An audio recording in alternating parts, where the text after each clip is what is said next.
都俾咗20幾萬睇醫生啦，仲想點樣啊？你而家算咩態度啊？你算點啊？醫生話呢個病有得醫㗎。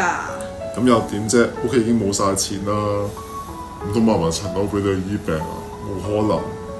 當初你老豆病嗰時都係我哋屋企幫佢籌錢醫病嘅，依家我病咗你咁樣對我？